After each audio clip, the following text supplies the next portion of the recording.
So good morning. Morning. So I'm very happy that I've been invited to this church. My first time to be here in your church. Although I am very familiar with the evangelical churches. And thank you for this opportunity. Thank you for this opportunity that I'm able to share with you today some insights regarding aging. So, I lately, for the past, I think, 3 or 5 years, when I wake up, I will use Tagalog, Taglish. Okay. When I wake up, I find myself, I have to do close open before I get up, because I find my hands getting to be a bit stiff, in the morning. So when I wake up, before I get up, I do my close open, and then I will slowly turn on my side, and then sit up on bed for a few seconds and get up. Right? So, ganito pala ang nagkakaedad. Sabi ko. When I was little, maybe around 10, 12 years old, I thought 50 years old and 40 years old are so old already, Because tanda yung ganyan. But then when I reached 40 and 50, okay pa pala, Okay pa. But then when I got to 60, oops, I used to, take the LRT, MRT, and I would climb, until I got to around 62, 63 when I said, oops, mukhang hinihingal na ako. Nagsisimula naman. So I'm 70 now, and I thank God for the strength and the support that He's been giving me to strengthen me each day. Alright, so I'm retired now from UP College of Medicine, but I still have some work online mostly with the Department of Science and Technology. I do training workshop for them, and I do help in the accreditation of research ethics committees in various institutions. So that's how I keep myself busy. And from time to time, I get invited to such seminars, to share whatever knowledge I could share.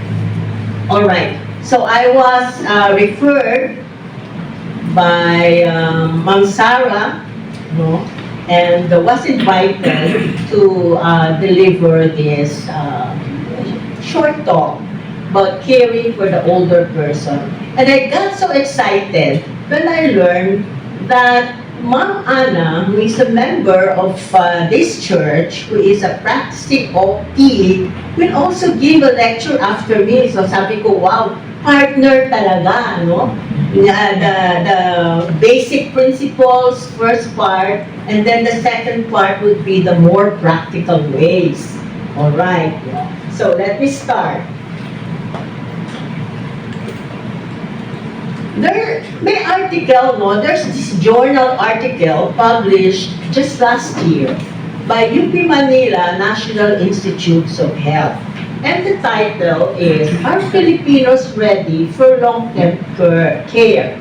A qualitative study on awareness, perspectives, and challenges of relevant organizations, community leaders, carers, and older persons in select sites in the Philippines. So this was published, And, as I go on with the lecture, you will see the relevance of this study.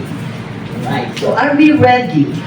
And I'm so happy when I learned, from Justine, that you have here a senior activity center, and that's very great, All you need to do is to really maintain that, sustain that, and probably do some further improvement, because the environment maybe is changing, and you may add a few more. No? Okay. So, ang objectives po natin for this morning are to be aware of the global and Philippine trends in the aging population. Ano ba nangyayari sa buong mundo, globally? Ano ba nangyayari sa Pilipinas when it comes to population, aging population? And then describe the physical, mental, and psychosocial changes in the older persons. No? Ano yung mga nangyayari sa ating katawan, no? Physically, socially, no? At mentally. Alright. Be aware of the needs and challenges of the older persons. Be aware of the resources that older persons seek to utilize to cope with the challenges of aging. And I'm sure all of us here, no, one way or another, have ways on meeting, no, facing the challenges, no, of aging. Right. And then describe ways to support the older persons as they age. Or maybe I should say, as we age, because I'm part of the population. Okay. So, who are the older persons? Okay? So, ayon sa WHO, World Health Organization, ito po yung classification ng older persons. No? So, we have the youngest old. Oops! Member pa ako ng youngest old. Okay. 65 to 74 years. Right? The middle old are those who belong to 75 and 84 years old. And the oldest old are those greater than 85 years old. Mukhang walang oldest old dito, no? na nandito ngayong umaga. So this is the WHO classification. Alright. Now, ano yung trending sa global, no? Worldwide, and in the aging population sa Pilipinas? Alright. So, sa mga studies, no, ayon din sa statistics, the world population of aging is increasing. No? Tayo po ay magiging isang malakas na puwersa sa kinabukasan. Okay? Malakas na puwersa. So, noong 2019, ang more than 65 years old ay mga 703 million, no? Okay. So, pinoproject nila by 2050, ang more than 65 years old ay magiging 1.5 billion. No? Okay.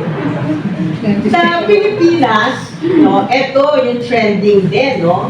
So, ngayon, mga nasa 115 million, no? Ang total population. Okay? Total population. At by 2050, ang total population ng Pilipinas ay maaaring maging 158 million. Alright? Okay. Total po yan, no? Hindi po yung aging, but total yan. Alright. Ngayon, ano ibig sabihin itong mga figure na ito? Yung nasa taas, alright? Ito po, ha? Wala tayong pointers. Itong nataas ay worldwide distribution ng age group. Ibig sabihin ito, itong mga nasa base ay mga less than 15-year-olds. No? Hanggang sa tumataas, so ito, yung milay na yan yung mga between 60 and 64. Kung mapapansin niyo po, noong 1970 hanggang 2010, ay malaki pa rin yung base ng mga kabataan, no? Diba? Dami ng mga kapilin ang naging problema ng mundo, no? Kasi tayo, marami masyadong bata, no? Dahil ito doon sa mga baby boomers na tinatawag. Baby, no? Yung mga mga magulang natin, no? Mga 1950s, doon sila nanganak, marami silang na. So, ngayon, sa pinoproject nila, makikita natin na yung 60-64, medyo unti-unting lumuluwang o lumalaki. Ibig sabihin, medyo nagsisimula ng dumami yung mga aging. At dito, 2050 ang projection, mas maliit na yung base, yung mga less than 15 years old. Pero kung mapapansin nyo, dumadami yung taas. Dumadami yung mga aging. Right? At kung titignan natin maigi, mas maraming aging ang mga babae, sa mga babae. So, mas talagang lalakas ang pwersa ng mga babae yung aging, no? Mas madami kesa sa mga lalaki. Right? No? So, yun po. Sa Pilipinas, eto, no? Pina-follow ng Philippines, no? Yung world distribution. So, kung makikita natin, alright, noong 2010, no? Ikukumpara yung aging population, konti pa, no? Pero dito, projection 2050 ay dadami. Alright? Ang mga aging population. Okay. So, ano ibig sabihin yan? No? So, dadami po talaga ang older persons kesa sa mga younger persons. Okay? So, dapat talaga handa tayo. At, kung titingnan natin yung comparison noong 1970, isa sa 11 na tao sa Pilipinas ay ang older person lang. No? So, ibig sabihin, kung may 11 tao, isa lang doon ang may edad na more than 65. Okay? So, yun po yung 1970. Sa 2050, ilang taon na lang yun, no? Sabi ko nga, sinusunod ko, ano taon pa yan tayo? Baka hindi na 90 plus na ako yun. Okay. Sa 2050, ang prediction, for every 6 person, isang matanda. So, ibig sabihin nun, lumami talaga yung matanda. Ano? Yung ratio ay lumaki. Alright? Ngayon, bakit dumadami tayo, no? Ang older persons? Una, ang reason, decrease in fertility rate. Yung mga kabataan ngayon, kung mapapansin natin, kung mag-asawa sila, mga 30s na no? Over 30, no? So, kumukonti yung mga nanganganak. Okay? So, decrease ang fertility rate. Kung ikukumpara natin doon, mga magulang natin, ang mga anak mo, di ba, ilan ang mga kakapatid nun? 6, 8, minsan 10, kami 4. So, ngayon, no, mas maraming mga kabataan matagal delay na pag-aasawa. Okay, kanya kumukonti. Pangalawa, nag-i-increase yung life expectancy natin. Ibig sabihin, mas mahaba ang buhay ng tao ngayon. Okay, bakit? Ito ay dahil sa better health care. No? There are more hospitals, medical and health services, which, many of us can access. So, konting simptomas lang, tuntagan sa doktor, no? Okay. And also, because of advances in technology, we have more vaccines, no? Pneumonia vaccines, no? Medicine, yung mga devices, ngayon may mga watches na tayo. So, ilang steps, nakukulat pa tayo ng steps, kailangan maglakad pa. Diba, no?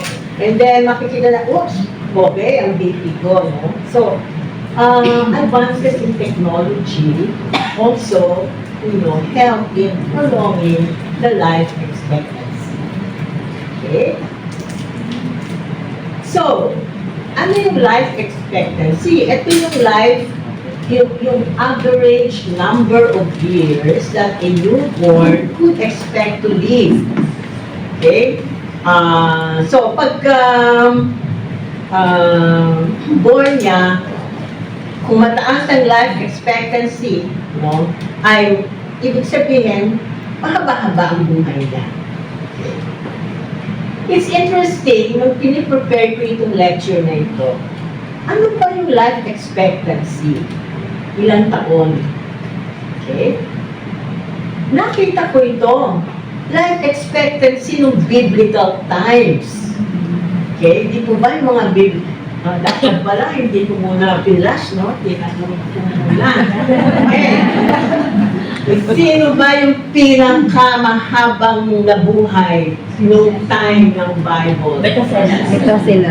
Galing! Parang present siguro sa Bible sa Sunday school yan. Ngayon, ilang taon? 969. 926. 969, ang galing. Dapat pala, ito lang. 926 years. Okay. Alright. Ayan. 969 si Methuselah. 926. Okay? Kung titignan natin to, very interesting.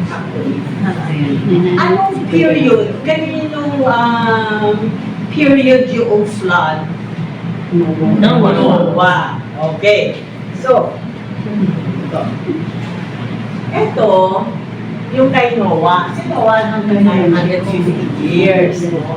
So, kung makikita natin, before the flood, ang malalaki, no? Matatagal ang buhay nila talaga, no? Kulang-kulang na lang, 1,000 years. Now, after the flood, hanggang kay Jacob, makikita natin, medyo bumaba na yung life expectancy, no? Nasa 100 years na, 100 years na. Okay. Wala lang akong time na i-plot yung age during the time of the chapter ng Bible Kings. Sila Salome, sila David. Kung titingnan po natin, ang life expectancy nila ay mga nasa 80 na lang. 80, 70. Na hanggang ngayon, more or less, ay ganoon ang ating life expectancy. So, sa makatwid, from the time ng Kings, hanggang ngayon, nag-stabilize yung life expectancy natin. And sabi nila, bakit noon, nasa 900, yung lifespan? Hindi natin alam. Pero ang theory, kasi noon, ang environment ay talagang ideal. No? Mataas yung tinatawag na barometric pressure or yung oxygen content. No? Wala pang industry noon. Okay? So, very conducive talaga. No? Yung mahabang buhay. No? Walang pollution. So, yan yung life expectancy, no? So, sabi ko, very interesting. Sa susunod, ipa-plot ko nga yung mga life expectancy nila, King David, and Salome. Ngayon, ano naman ang life expectancy natin ngayon? Okay. Mayroong study, no? Pinublish ko, 2020 life expectancy. Ang makikita natin una, mas mahaba ang buhay o life expectancy ng mga babae kesa sa mga lalaki. Right? So, sa Pilipinas, unfortunately, number 190 lang tayo sa ranking. No? Sa Asia Pacific, ang pinakamataas na life expectancy ay ang Singapore. 85 years old sa mga babae, 81. Sa Pilipinas, 73.6 ang average. Ito po ay sinasabi natin average. No? Ibig sabihin, meron naman, di ba, mga 100 years old sa atin, mga 90. So ito po ay average. Okay? Mga lalaki ay 67.4. Okay, so ang total life expectancy sa Pilipinas ay around 70. Pero di ba biblically, talaga yung sinasabi sa sa Bible, no? 70 years old and if more, 80, no? Okay. And then, actually sa ngayon, ang pinakamalaki o pinakamahabang buhay, may life expectancy ay ang mga Japanese. Right? So, sa babae, 87.97, sa lalaki, 81.91. Sila, noong 2020, number 3. Pero ngayon, sa latest, sila yata yung number 1.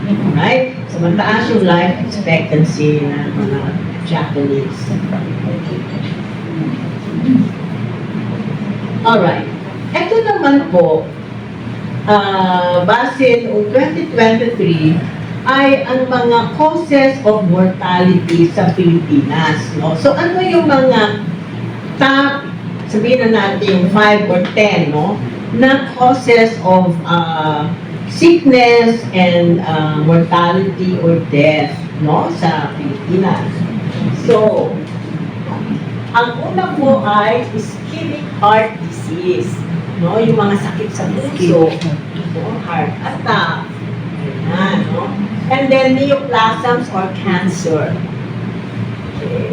And then diabetes mellitus. Tapos ay hypertensive diseases and then pneumonia. Kung titingnan po natin itong mga top 5, no? Put sa neoplasm, no? Itong heart disease, cardiovascular disease, ito yung mga strokes. Okay? Diabetes, hypertension, pneumonia, ay mga sakit na pwedeng i-prevent, no? O ma-delay. No? So, ito po ang ibig sabihin niyan. Ito yung mga common causes ng mortality or death. Pero kung titignan natin, ay sila yung din pwedeng ma-prevent. Okay?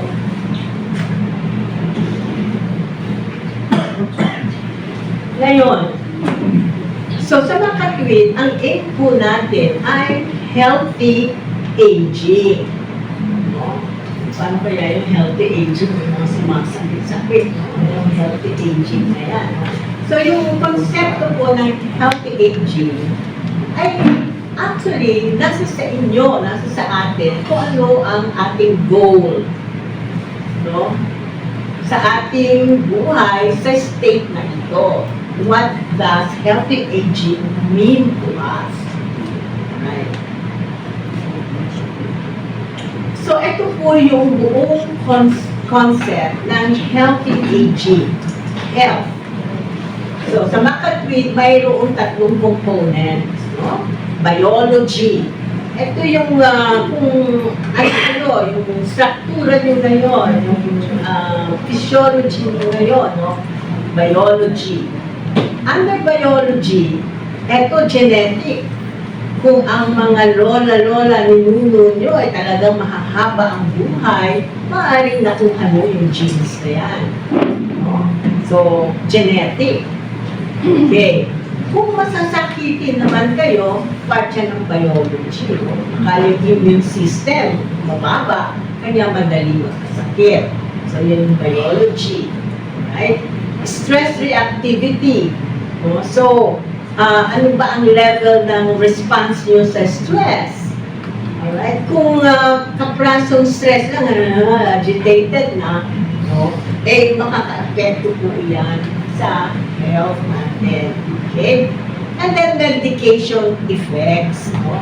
So, minsan, hindi natin maiwasan. No? Naalala ko, no, yung nanay ko noon, ano pa ako, nag-aaral pa noon. Pag nag-gather sila, mga amiga nila, wala pinag-usapan ko din, oh, ilan ang gamot mo? Ay, ako tatlo. Eh, ako naman, apat, kasi ganito. Sa wala ko sila pinag-usapan. Sakit. And, nag-aaral po ako ng medicine, ang nagpapasa ng medical book po ay ang nanay ko. Kaya pag may meeting sila, no, eh siya yung nag-prescribe. Sabi ko, Mommy, delikado yan. Siya yung nag-prescribe sa mga amiga niya. Ngayon naman, 60, 65, pag nagkikita kami mga kaibigan ko, ay naku, meron ka na bang gamot? Bakit ang gawin ko? Sabi ko, dalawa. And then na-realize ko, oops, dati sabi ko, bakit ko lang yung dito ko, mga nag-bibit na wala pinag-usapan ko dito mo nagsakit. Tumalat ko na sila.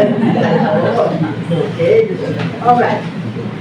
So dapat, more or less, lalo na ating yung mga caregivers o kasama sa bahay, alam ko ano yung ating mga gamot Kasi maaaring may epekto din po, yung mga side effects hindi natin maiiwasan na makaka-affect, no, sa ating paglalakad and so forth. No? And then, ang dalawa ding mahalaga, no, hindi lamang yung biology natin, kundi yung psychology natin. So, ano ba tayo bilang isang person, isang babae, isang lalaki? No? Ano yung ating attitude? Ngayon ba, dahil sa sobrang may mga sakit-sakit, o sumasakit ng mga tuhod-tuhod, parang, wala na tayong hope, no? Ayaw na natin gumalaw, no? Gusto na lang natin mahiga. Ano yung ating attitude? Ano yung ating belief? Ano yung ating pinaniniwalaan? Naniniwala ba tayo sa Diyos? Na siya ay, itulong, no, sa ating relatives. Kakagaling, no? So, mahalaga po yun. Personality. Kayo ba yung medyo masungit? No? Friendly. No? So, nakaka-affect po yan. And then, coping skills. How, in the presence of a stress or a change in the environment, paano tayo nag-cope? Paano tayo? Saan natin kinukuha yung lakas in the presence of challenges and behavior? Right? And then yung social. Talaga po may mga tao na social. Gustong may kausap, gustong nasa party, gustong ma-attend ng mga small groups. Meron din namang mga tao na medyo isolationist. Wala akong pakialam. Alam ko yan. I'm happy. Mga ganon. Pero kung titignan natin, no, hindi naman talaga sila happy. Kasi normally po, tayo ay social people. No? Gusto natin na interaction. Okay? And then of course, yung education, no, nakakatulong din po yun. Gender, sabi nga natin, mga babae, mas mahaba ang buhay kaysa sa mga lalaki. And then socio-economic status. No? Kung halimbawa po, dati kayo ay nagtatrabaho, tapos nag-retire.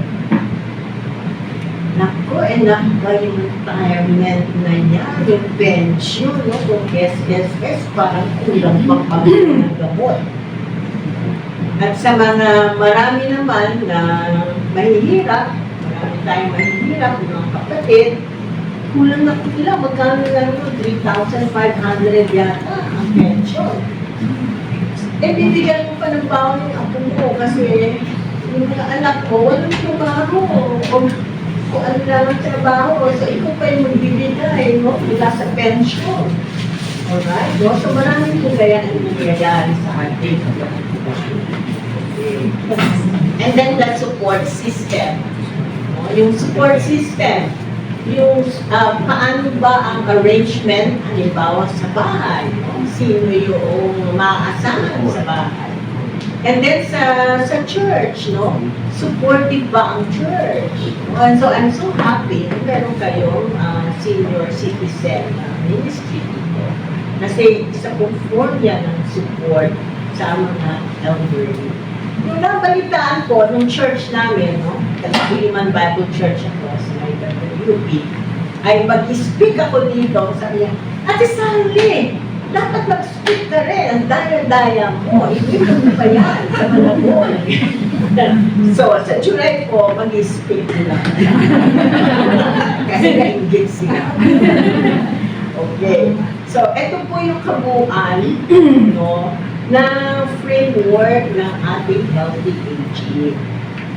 Okay? Now, biological or physiological changes. Ano talaga yung changes na nangyayari sa ating katawan? Okay. None. Nung nag-lecture po ako sa College of Medicine, no, isang topic ko yan Physiology of Aging. Isang paborito ko itong slide. Kasi alam nyo na yung mga kabataan, mga estudyante, akala, forever silang young. Right? No? So in a way, ito, it gives them, feeling assume that they need to be sober and humble na eventually old age. Right? So from infancy, baby, malakad, young man, upright, and then until they nag-school. Nakakita na po ba kayo dito? Sino na nakakita sa inyo ng ganyan? Lolo, lola nyo, or okay. Nakakita din po ako. Great-grandfather nung pinsan ko. I think he lived ng 103 or 104. Pero napaka-friend niya. So, taga Nueva Ecija, pag nagbabakasyon kami, nung elementary kami sa Nueva Ecija, siyempre, mga Pilipino, sasabihin ng nanay ko, lumipat mo na kayo sa kabilang bahay at magmano kayo. So, lumipat naman kami para magmano. Nakita ko siya talaga fetal position. So, this reminds me, kung figure na ito, yung development ng tao. As we age, we really age. Okay? So, we really have to aim for, healthy or good aging. Right? Siyempre, part ng aging, eventually, ang last part nyo ay dapat may good death din. But we will not talk about that because that's another topic. Alright. Ngayon, yung mga nangyayari sa ating katawan. So, talagang pong bumababa ang functions natin. Okay? Ito, function ng nerve. Kanya minsan sasabihin, bakit ba parang bumabagal? Bakit ba parang may masakit na kulikot sa aking mga kamay? Right? So, bumababa po yung nerve function. Okay? Cardiac index sa puso. Vital cardiac index, ibig sabihin yan yung pwersa ng pag-pump ng heart. Okay? So, bumababa din po yan. And then, vital capacity. Right? Maximal breathing capacity, yung paghinga. Bumababa din po yan as we age, no? So, kung may pasyente ako, 80 years old, nagkonsulta sa akin, Doktora, ano mo dati? Nakakatatlo akong sunod-sunod na borong dancing. Bakit na yun? Isa lang, hinihingal na ako. 80 years old. Hindi ko na masabi, ilang taon na po ba kayo? So normally talaga, mababa yun, no? Mas hinihingal nila. Okay? And then even our renal, no? Yung kidney function, bumababa din po yun. Kaya dapat, medyo maingat din tayo dito sa ating katawan, no? Para sa ganun, matidelay yan, no? Yung pagbaba ng functions niya.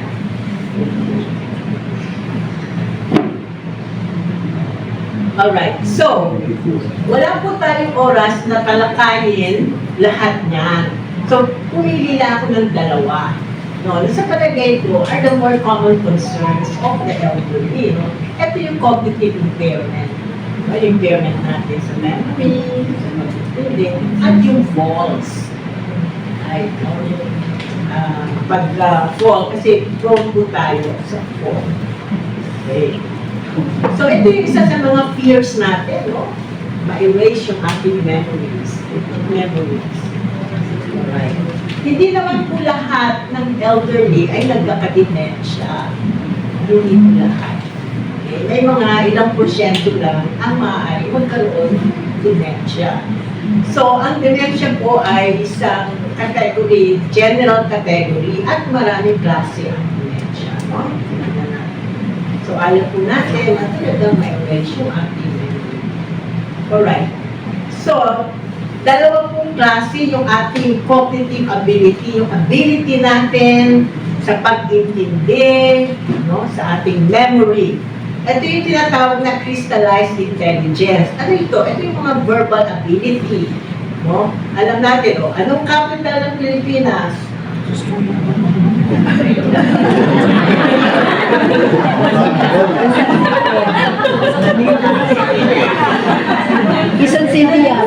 Bigla. Hala! Kanya social studies. Okay. Alright. Motor skill. So, sino yung marunong mag-bike o mag-drive dito? Hindi po yan nawawala. Yung mga crystallized intelligence, yung general knowledge. Oh. Sino ang nag-discover ng Pilipinas? Magellan. Ayan. Oh. Ferdinand Magellan. Sino ang pumatay kay Magellan? Lapu-Lapu. Ayan. Yan po yung mga crystallized intelligence. Yan po yung mga mahirap ma-erase. Yung pagdadrive, natuto kayo mag-drive, sa mga mag-bike, mga motor skills. Ayan. Ito namang fluid intelligence. Ito, nandito yung memory, executive functions, no? Ibig sabihin ng executive functions, meron kayong gustong gawin, so magpa-plan kayo, di ba? Gusto niyo pumunta sa Taal Volcano, ano mga dapat dalhin, kailan, at sino yung contact, mga ganun po, ano? And then processing speed. Alright? So, kung merong nagtanong, sagot agad. Pero itong mga bagay na ito, nag-slow down talaga as we age. Yung memory, talaga po may mga instances na may na normal memory lapses sa aging. Huwag po tayo matatakot. Kung hanap tayo ng salamin, yun pala. Right, no? So, naalala ko, yung lolo ko sa nanay, lolo ko sa tatay, there was a time magkasama sila. Alright. Sa isang kwarto, naku, nagsususian ng cabinet. May mga padlock pa. And then, sabi mo sa lolo, kumpare, nakita mo ba yung salamin ko? Sabi naman ng isang lolo ko, kumpare, saan mo ba nilagay? Ang sagot naman ng isa, kumpare, tatanong ko ba sa iyo kung alam ko? So yung mga ganun nahayalo. Object mo naman. Alright. And then, pag kumakain kami, kung ulo ng bangus, ano ba, sinigang na bangus ang ulo namin, no? Kung ulo ng bangus ang binigay mo sa isa, dapat ulo din ng bangus ang ibibigay mo sa isa. Hindi. Nako, magsiselosa, magkakawalan. Okay. So, naka-experience po ako na for a while, short period of time, na tumira sa amin yung dalawa hanggang sa kinuha ng sakuan. So anyway, ito po yung mga types, two general types of memories, intelligence natin. Okay. Alright. So, kung i-graph po natin yung ating crystallized memory, yung mga facts, knowledge, ay medyo stable po iyan. Kanya nga ba, minsan, di ba, may mga may edad, noong unang panahon, detalya, yung auntie ko, no, may Alzheimer siya, nasa US. Pero yung mga nangyaring panahon ng hapon, talaga naman, pati yung puno ng mangga, nahitik sa bunga, ay describe niya. Pero, tanungin mo, no, turuan mo, sabihan mo kung ano yung dapat gawin, pagtalikod mo, hindi na naman. So, yung fluid, yung memory or intelligence, yun ang bumababa. No? So, yung speed natin, yung some forms of memory, bumababa po talaga. So, two sets of factors that affect cognitive ability in later life. So ano ba yung mga factors na yun na makaka-apekto sa ating cognitive ability or memory? Una, yung ating intelligence in childhood. Yun po ang reserved cognitive. So kung marami po tayo na-accumulate na knowledge, facts, experiences, skills, nung tayo ay lumalaki, nagde-develop, yun po yung ating reserve ngayon. Okay? At yun namang mga processes that impair neural health. Ito yung general state. So, ngayon, madalas tayo magkasakit. Magkaroon tayo ng isang sakit, na aksidente, magkaroon ng trauma. Nakaka-apekto po yan sa rate, no? Sa bilis ng pag-decrease ng active cognitive ability. So, dapat, no, kung meron tayong reserval, I'm sure all of us have reserves. Kung tayo ay lumalaki. No? So, ang kailangan lang natin talagang tulungang makontrol ay yung current state of our health. Para sa ganon, mabagal lang ang ating pagkakaroon ng disabilities. So, eto po yun, ano? Ito yung normal reserve. Okay? Ito yung normal reserve. So, makikita natin, bumababa talaga. No? Ito naman, yung dementia threshold. Ibig sabihin, at one point, pwedeng magkaroon ng dementia. Pagiging makalimutin. So, ito po yun. Ano? Alright. Yun naman synaptic density na ibig sabihin, yun yung volume, no? Yung brain. So, ito yung dementia threshold. So, sa mga katwid, kung ang ating normal reserve, normal aging, okay, childhood, hindi tayo masyadong masasakitin, ay hindi po agad na-reach yung dementia threshold. Hindi tayo magkaka-dementia early on. No? Later pa yan. Ngayon, kung naman tayo ay normal ang reserve natin, kung tayo ay lumalaki, pero, alright, mayroon tayong mga sakit, kagaya ng Alzheimer's, mabilis po early on, no? Ang pagbaba, pag-abot ng dementia threshold. Okay. At kung naman, pagkabata pa lang, mababa na yung ating reserve, okay? At pwede din po na ma-reach early on ang dementia. So, halaga po na yung ating mga apo, ating mga anak, ay matulungan sila talaga sa kanilang magkaroon ng magandang kondisyon para sa ganon ay malaki yung reserva nila sa kanilang pagkakas.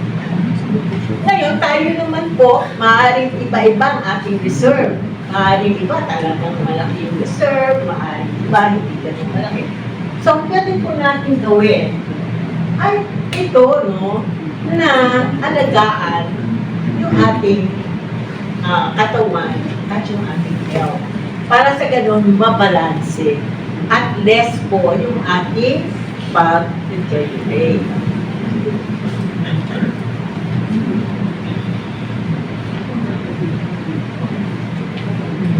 Okay. So, ano yung dementia? So, dementia is the loss of cognitive function.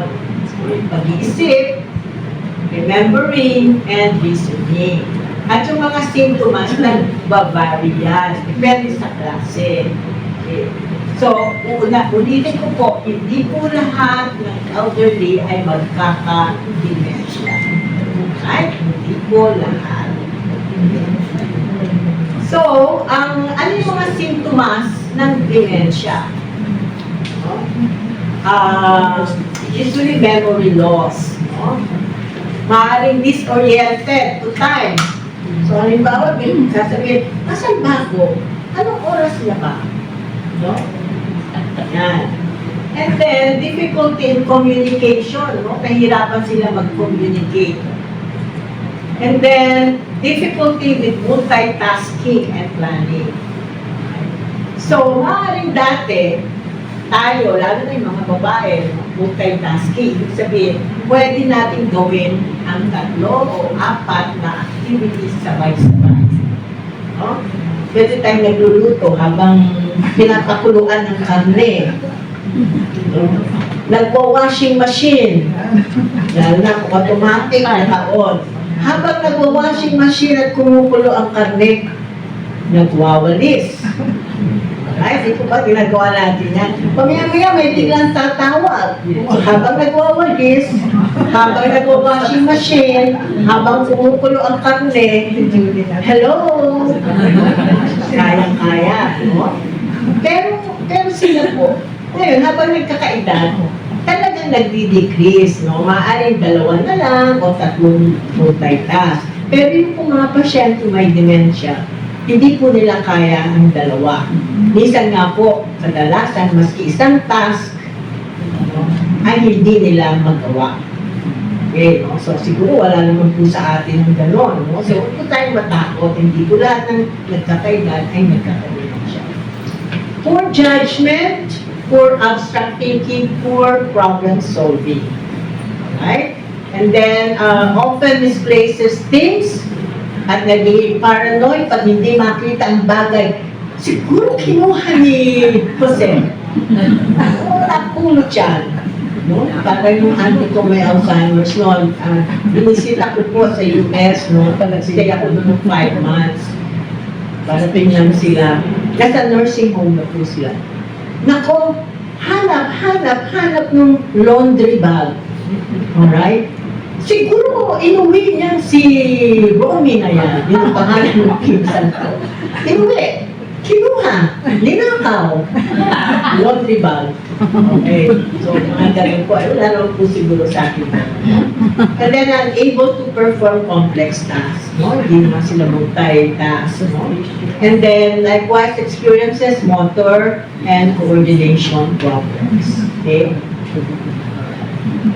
Sa behavioral naman po, no? So loss of interest, ayoko nang maligo. Very common yan sa kanila, no? 2 weeks, minsan 1 week, ayaw maligo. Hindi mo mapipilit talaga. Okay? Often exhibit depression, no? Anxiety, paranoia, yung nagbibintang-bintang, and disinhibition. So, kung minsan maglalakad yan sa bahay, no? Aalisin yung underwear, ilalagay dyan, and so forth. Hindi na. Disinhibition. Hindi na hiya. Okay? Mood changes na dating friendly, no? Maaaring naging sobrang sungit. Personality changes. Loss of initiative. Auntie, labas tayo magpa-araw. Ay, naku, hindi, ayoko, baka mamaya, magkasakit pa ako. And then agitation, hallucinations. No? Naku, nandiyan ba yung, ang amang? Matagal na napatay yung amang nila, pero parang nakikita nila. Okay, may mga ganong hallucinations. Okay. So, ito po yung causes ng dementia. Meron tinatawag na primary. Ito yung talagang parang umusbong na lang. Na nagkaroon na. So, ang isa po ito ay Alzheimer's na maaaring acquired o maaaring genetic. No? Pero, hindi po marami ang mayroong genetic Alzheimer's. No? Maaaring acquired Alzheimer's mayroon. No? And then, fixed disease and other forms of dementia. Okay. We have secondary dementia. Pag sinabi natin secondary, ito yung may mga causes ng dementia. Halimbawa, yung tinatawag na vascular dementia o repeated strokes. No? Halimbawa, 3 beses, 4 na beses nagka-stroke, sunod-sunod, no? Pwede sila magkaroon ng dementia. Ang nanay ko po nagkaroon ng 4 strokes until nagkaroon siya ng dementia and movement disorder, no? Dahil po doon sa kanyang stroke. And then, metabolic, ibig sabihin, meron kayong naging sakit. Halimbawa, diabetes, kung uncontrolled ang diabetes nyo, maaari po kung mataas ang masyado ang blood sugar, no? And then, na hindi na po correct. Thyroid, yung mga hypothyroid, pwede magkaroon ng lapses. Kung madalas magkaroon ng traumatic brain injury, mga untok-untok, no? Minsan po, maaaring mild na yung untog, pero kung repeated, no, maaaring magkaroon ng dementia. and of course, brain tumor. So, ang lesson po natin dito ay magpatingin po tayo, no? Kung merong nararamdaman at pag sinabi naman okay kayo, clear, clear. No? Maaaring ibang sintomas ay dahil sa ating pag-edad. Okay? So ito po yung, ang depression po, maaaring magmimik o gayahin ang dementia. Pero pag nag-correct na ang depression, babalik sa dating cognitive and memory function. So sa normal aging, no, lahat po tayo siguro ay nandoon, no? So, meron tayong low level lang of memory. Minsan ko ba na ilagay yung aking tabletas? So, minsan po normal yan. No? And then, hindi po yung nag-interfere sa daily function. Ano ba yung daily function natin? Kumain, exercise, magluto, maligo. No? So, hindi po nag-interfere yun sa daily functions. No? And then, sa normal aging, hindi natin masabi kung kailan ba tayo simulang medyo makalimot ng konti. Pero, sa depression, sudden onset yan, no? Okay. And then, generally, yung normal aging, hindi associated with mood changes. So, kung ano yung personality yun noon, countenance, ay ganun pa rin. Maaari lang may kakalimutin pang minsan-minsan. Okay? So, yun po. So, kung nakakaranas po tayo nung kakalimutin paminsan-minsan, huwag po tayo matakot. Kung dumadalas, maaaring magpa-check up. Okay? So, ito po yung, figure. Dito po, ay ano yung mga bagay na i-enhance ng ating mga sakit, memory lapses, yung mga hindi dapat. Okay? Halimbawa, kung may hypertension at diabetes na hindi controlled, pwede po tayong magkaroon ng mga dementia. Okay? Kung meron naman tayong genetic, maaaring din po. Okay? And then, dito naman, kung hindi tayo nag-i-interact socially, o hindi natin ginagamit yung mga natutunan natin, o hindi tayo nakikipag-interact, no? Socially, pwede po tayo mag-develop ng cognitive decline or dementia. Dito naman sa taas, yung successful aging or healthy aging, no? So, kung tayo ay nag-exercise, nakokontrol ang hypertension, okay? And then may mga programa sa community or sa simbahan, no? Active involvement, at tayo ay mayroong positive emotional bias, nakikipag-interact, then we can be assured of a more successful aging.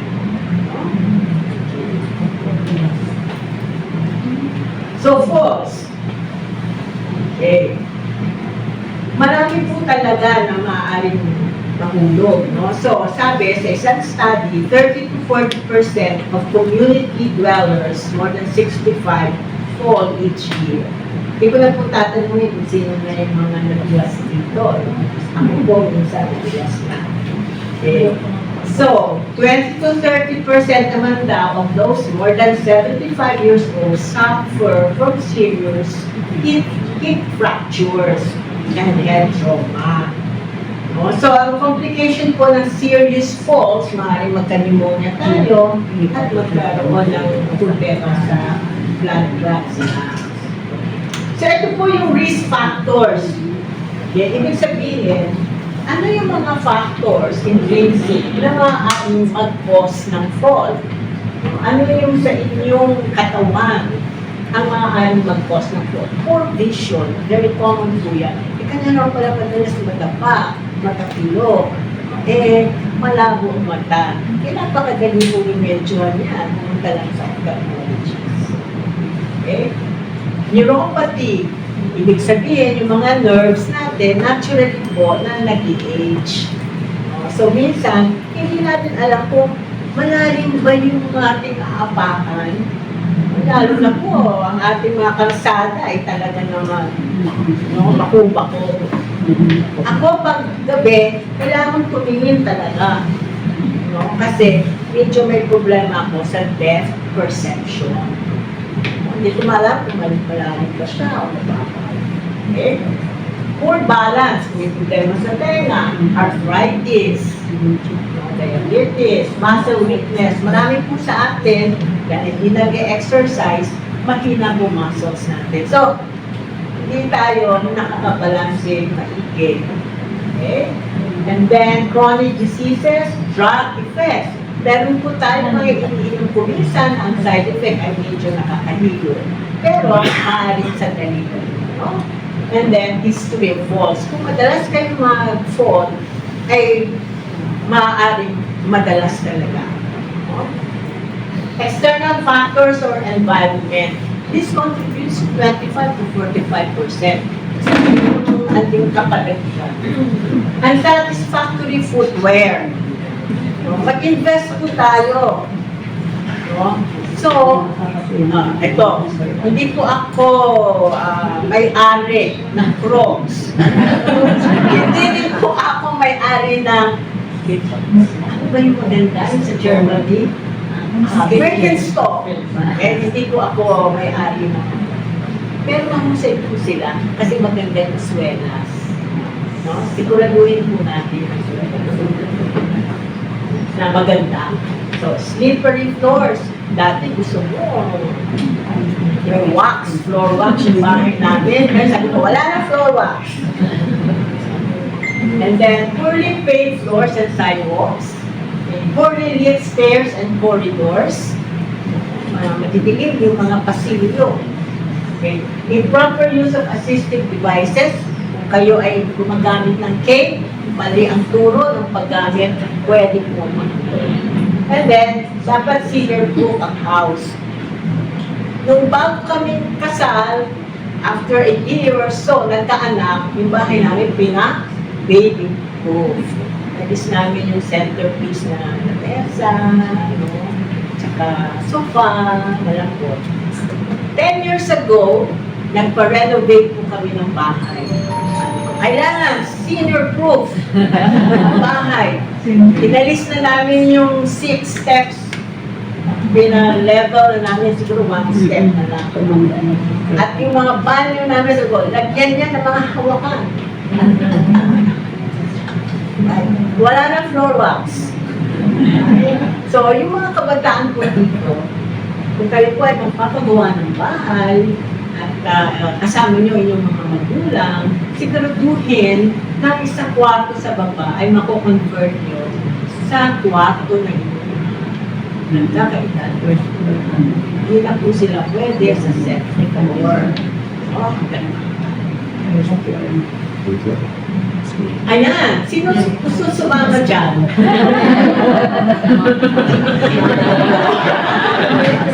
Sino na nakakita niya? Hindi naman dumadaan sa EDSA. Okay, no? Dumadaan sa EDSA. Hindi ko naman maranaman sa ating mga engineer. Hindi ko pagawa. Ganyan, mga overpass. Sino kaya makakaakit dyan na senior, no? So, posting ko ito ng isa kong kaibigan, they hike sa mountain wing. So, ito, environmental, no? Unfortunately, wala tayong masyadong magawa doon. Hindi mag-complain sa ating barangay, sa ating gobyerno. Okay. So, ano yung mga steps to prevent falls? So, stay physically active, regular health check-up, good nutrition, find out the side effects of your medications, stand up slowly, hindi na po tayo mga spring chickens, and then choose the right footwear, alright? Keep your hands free, no? So, iwasan po natin mga handbag na ganyan, o yung shoulder bag, o knapsack, para free yung ating hands, at sa ganon ay makakahawak ka. And then, always tell your doctor na you fell, no, in your next visit. Okay. So ito po ay isang publication kung saan nireview nila yung mga study o research tungkol sa mga nagkakaedad na nahulog. Okay? So hindi ko na po isa-isahin yan. Ito lang po yung conclusion nila. Okay? So exercise programs reduce the rate of falls and the number of people experiencing falls in older people living in the community. So talaga po mahalaga yung exercise. Last year, enrolled po ako sa gym. Kaya lang natigil kasi nagkaroon ako ng operation. Pero baka ibalik ko end of this year. Okay. So maganda po. Pero hindi naman yung kinakailangan mag-enroll. No? Pwede sa bahay, marami dyan exercises. So, exercise programs that reduce falls primarily involve balance and functional exercises. So, tayo po ay masaya dahil may kasunod ako sa dito. Right? Tai Chi may also prevent falls. Okay? Although yung evidence hindi ganun kalakas, pero may prevent falls. No? Okay. And then, may mga exercise na may resistance, pero hindi sigurado kung nakakatulong. But, it may also help. So, mahalaga po ang lesson dito ay keep ourselves active, no? And provide time for exercise. Okay, psychological factors, ito naman, no? Self-acceptance factor. Tinatanggap po ba natin na tayo ay nagkakaedad? Yes po. Okay naman din po na paminsan-minsan magpa-facial, massage. Okay lang po yun because that will add up to healthy living. Pero tanggap na po natin. Dati noon, talagang black, dark brown. Pero ngayon, nagpapaday pa rin ako. Pero naglilip na ako ng konting puti-puti. Sabi ko, hindi na makatotohanan. Aking buho. Alright? And then positive relationship with others. Amen. No? Mahalaga po yan. So, mag-join po tayo ng mga ating small groups, kung may small group or activities sa church. No? And then autonomy, ibig sabihin nito, yung may gusto kasi ng may mga edad, kahit pa paano, may control pa rin, no? Sa kanilang gustong gawin sa araw-araw.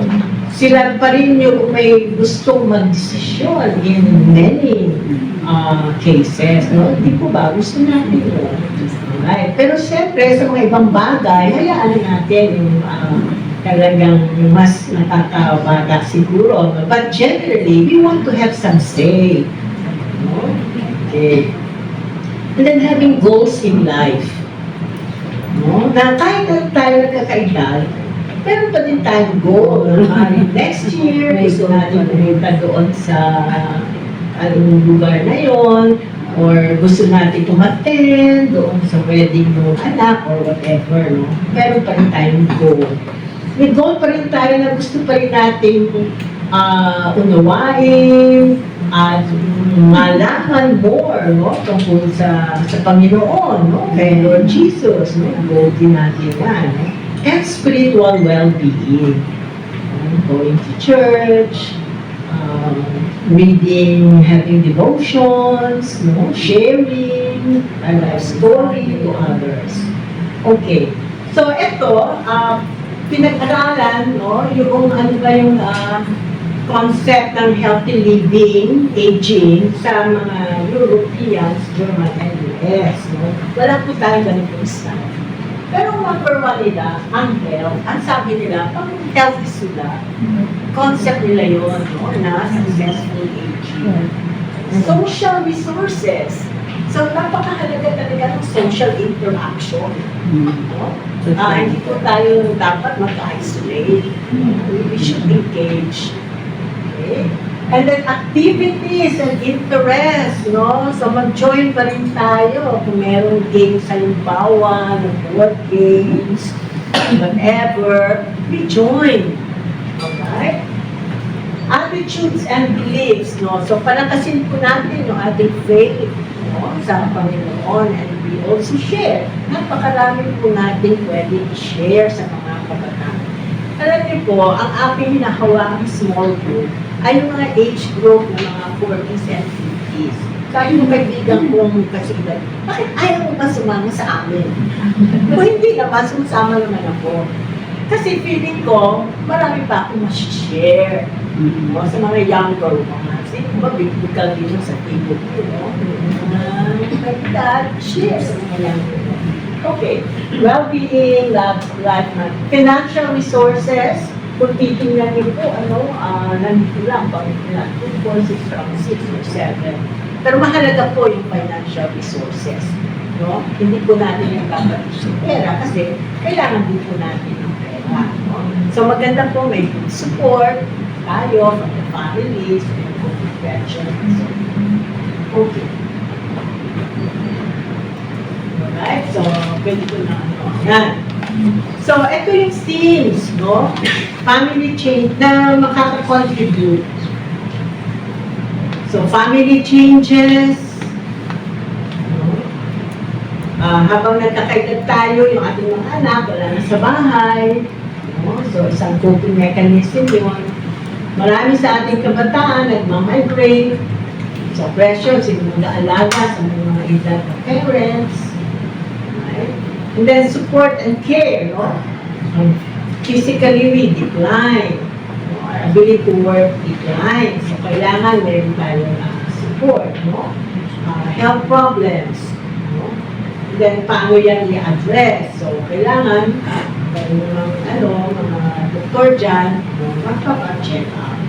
And then, financial security and housing problems. Maring ito po, hindi yung problema, no? Okay, pero marami po sa atin, no? Yung mga Pilipino, problema po yung financial security and housing problems. So, dito na yan. So, ito yung framework, no, ng successful aging. So, we minimize risk and disability, minimize physical and mental abilities, so join activities, join social, continue with your active social life, engage in active life, and maximize positive spirituality. So, continue believe in God, do our devotion, attend church, attend small groups. So, let me end with Isaiah 46:4. So, sa NIV, sabi, even to your old age and gray hairs, I am He. I am He who will sustain you. I have made you and I will carry you. I will sustain you and I will rescue you. Sa New American Standard Version, even to your old age, I shall be the same. And even to your graying years, I shall bear you. I have done it. And I shall carry you, and I shall bear you, and I shall deliver you.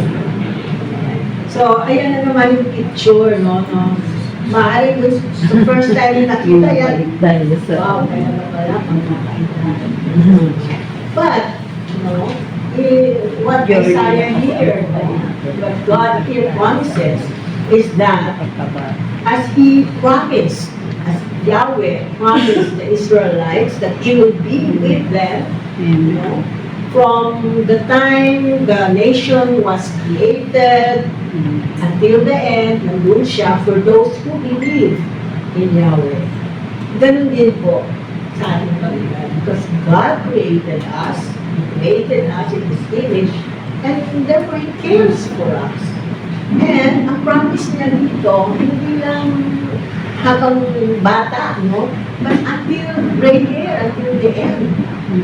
Yan dyan ang Panginoon. So, we should not lose heart. We should not lose heart. Okay, ito na pahaba. Thank you po.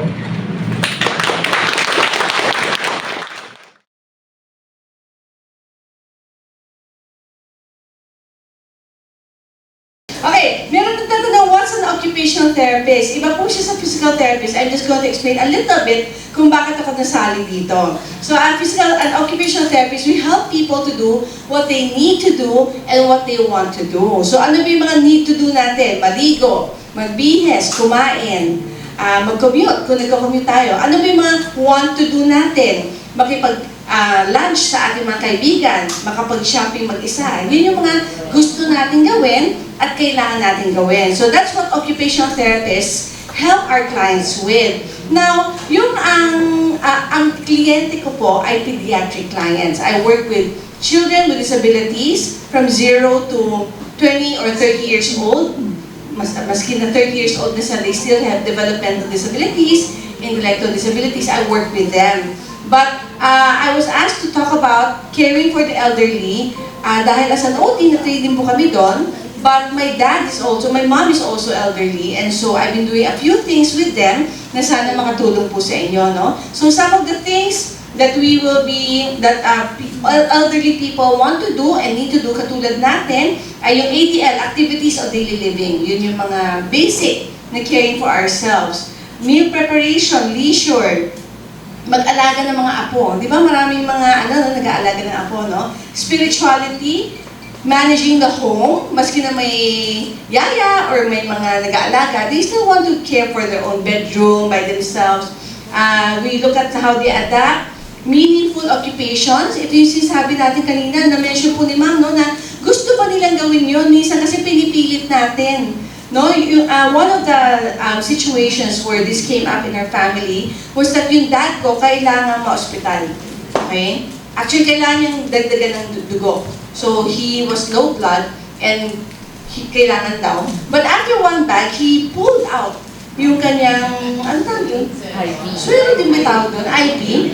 Ayaw na raw niya. So, my brother was in Canada, kami ng ate ko yung nasa hospital with my dad. Sabi ng kuya ko, di pilitin niyo. Sabi ko, ano yun?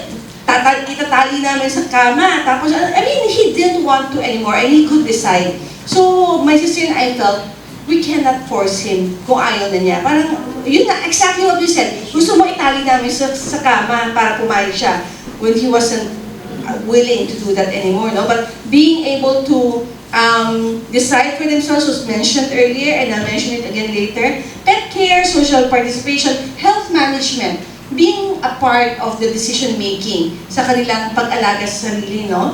And then psychosocial or social na aspeto. Ito po yung mga ginagawa ng occupational therapy or occupational therapists, no? So today, I have three main things na gusto ko pong pag-usapan. The first one is na-mention na po, but I want to go a little bit deeper sa characteristics of elderly people, especially in the Philippines. And then fall prevention, napaka-importante, and leisure. Yan po yung tatlong main topics na pag-uusapan natin. The first one is that Southeast Asians, elderly Southeast Asians were found to be living mostly with family. So yung literature natin na American, European, marami po they live in elderly home or mag-isa sa bahay. Ang kagandahan po sa ating Asian na culture, most of our parents live with us or live with another family member, hindi sila nag-iisa, no? And they also found that kapag kasama nila tayo sa bahay or may kasama silang spouse in the home, mas hindi sila nahuhulog.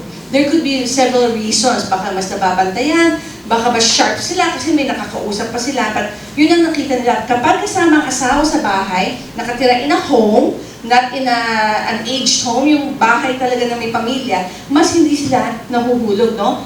They also found that Asians tend to be more sedentary compared sa mga Europeans na nag-hiking pa, 8 years old, nag-hiking. Tayo parang pa SM na lang tayo, no? Asian, elderly people tend to be more sedentary, nakaupo sa bahay, nandiyan yung sasakyan, sasakay, pagdating sa SM, naka-wheelchair, tapos lilipat sa upuan ng restaurant, tapos wheelchair ulit. We tend to be more sedentary compared to people in developed countries. And they also found that Asians with comorbidities, may mga karagdagang karamdaman, they are more dependent on family members. And I think that's all a good thing and a bad thing about Asian culture. We're parang very respectful sa ating mga elderly. Kaya parang yung iba pag na-stroke, ganyan, it's not uncommon that some family, at least one family member, titigil sa trabaho para alagaan yung na-stroke, di ba? So magandang characteristic natin yan, but at the same time, minsan, nagiging dependent. Yung kaya niyang gawin, hindi ako na po ang pupulot niyan, ako na po ang magtitimpla, ako na po ang magbibihis para sa, bibihisan ko kayo. Yung kaya pa nilang gawin, hindi nila nagagawa because we're so service-oriented towards them, no? But that's what they found with Asian elderly people. Now, about Filipinos naman na elderly, ano raw yung nag-a-affect sa quality of life nila, di ba? Gusto natin maganda ang quality of life. They're not just alive, but they're having a good, fulfilling life, no? They found that if you have increased social resources, mas maganda ang quality of life mo. Ibig sabihin, meron kang support system. Meron kang pamilya, meron kang anak, meron kang mga amiga at amigo that are supporting you. And your church family, of course, is supporting you. Mas maganda ang quality of life. The second thing they found was increased financial resources. Pag mas may pera, alam naman natin, di ba? Pag mas may pera, mas may quality of life ka. Pag wala kang gatong, wala rin quality of life. Meron naman, but it's harder. It's harder to have quality. Yung sasabihin mo, gusto ko mag-Japan. Sorry na lang, hindi pwede. Doon na tayo sa Japan second-hand shop. Yung gano'n, no? So, the financial resources affect the quality of life. Alam natin yun, no?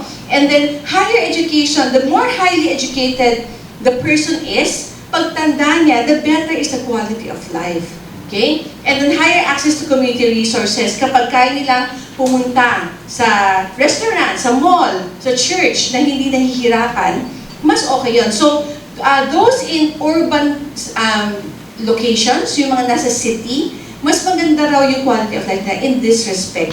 Kasi kapag nasa rural sila or sa probinsya, malalayo, di ba? Yung kabilang bundok, doon yung Zumba sa kabilang bundok, bago ka makarating doon. Hindi, ayaw mo na mag-Zumba, di ba? So, in the city, the quality of life is supposedly better in this respect. Mas may access kasi sa mga activities for senior, no? And then religion was also found to be a high indicator of good quality of life. There was a study in 2015, specifically Christianity was found to be an indicator of better quality of life. So kung meron kang pinangahawakan, meron kang source ng pag-asa, ng hope, there's a better quality of life for that person. Okay, so these are some of the things that they found about Filipinos. Now, they also found that most older people are very anxious. Ano ba yung anxious sa Tagalog? Nababalisa sila tungkol sa kanilang kinabukasan. Okay? Kasi they don't know, feeling nila nawawalan sila ng control. O lahat ng decisions, anak ko yung gumagawa, hindi nila sinasabi sa akin, kasi they don't want me to worry. So most older people, or the study found that older people are anxious about their future. And so what they found that helped them, ano yung nakakatulong sa kanila para hindi sila anxious tungkol sa future nila? Number one is to involve them in discussions and decisions about their care. Kasi minsan, no, like, especially in our family, with my mom, ayaw namin pinapaalam sa kanya yung mga condition kasi she's very worry-wart, no? Parang feeling namin, the more she knows, the more she'll worry. So minsan, tinatago namin yung mga information. Pero alam nila, nagtitago natin. Okay? So, involving them is actually better. Yung alam nila what's happening is actually better for them, including them in discussions about hospitalizations and DNR decisions. DNR is do not resuscitate. Ibig sabihin, pag ako, na-hospital ako, gusto ko ba dramatic ang pag-rescue sa akin, maski na hindi na ako humihinga, i-resuscitate pa rin ako. Because some people don't want that. I don't want that. And I had this difficult conversation with my parents, maybe during the pandemic. Kasi sabi namin, we need to know kung gusto ba nila, i-save natin sila at all cost, or they want to go naturally. Like, parang don't make it dramatic, over the top na parang attempt na i-save, pero parang nasa kama na or gulay na. So I was surprised that one of them, yung in-expect ko mom ko, she will want the, save me at all cost. She said, don't. Ayaw niya.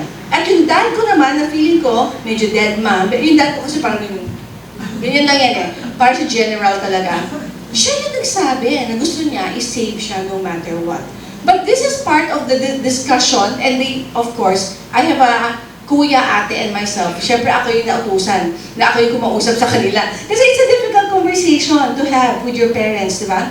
But yung mga seniors din po natin, maybe that's something you can communicate to your children also. Whatever your desire is. Kasi ang hirap i-open ang conversation na to eh.